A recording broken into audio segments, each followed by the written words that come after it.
मनापासून धन्यवाद मित्रांनो. खूप लोकांनी, खूप रिक्षा ड्रायव्हर लोकांनी मला कमेंट केली की 93 ॲव्हेन्यूच्या इथं तुम्ही जावा, मीटरचं काम चांगलं होतं आहे. मला माहिती नव्हतं की मीटरचं काम कुठं कुठं होतं आहे, म्हणून ते काय म्हणत होते की मला नवीनच मीटर टाका, नवीन मीटर टाका. आता नवीन मीटर टाकायला काय आपली गाडी काय जुनी आहे काय? आपली गाडी तर नवीनच आहे ना.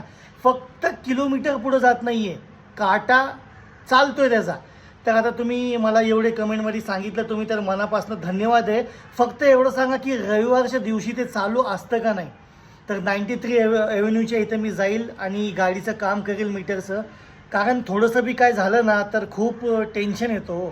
गाडीला बी कसं आहे माहिती का, ती आपल्याला कमवून देणारी आहे ती, आणि तिचं लक्ष आपण ठेवल्यावर ती आपलं लक्ष ठेवणार. तर मला खूप दुःख वाटतं आहे. काय काय माझे रिक्षा बांधव मला म्हणतात की जाऊन दे, राहून दे तसंच, काय होत नाही, तशीच गाडी चालव. पण आपल्याला जमत नाही भाऊ. गाडीमध्ये काय बी काम असलं ना आपल्याला जमत नाही. जाईल मी 93 ॲव्हेन्यूच्या समोर, तुम्ही जे मला पत्ता सांगितला, काळूबाई चौक ना असं काय तर बोलले, तिथं जाईल मी. तिथं जाऊन माझ्या मन्नतला दाखवील. फक्त मला कमेंटमध्ये हे तुम्ही सांगा की रविवारी ते चालू असतं का नाही. मनापासून धन्यवाद मित्रांनो, सपोर्ट केल्याबद्दल, मला सांगण्याबद्दल. खूप चांगलं वाटलं, मोटिवेशन भेटलं. आणि आता असं वाटतंय की तिकडे जाऊन माझं काम नक्की होईल.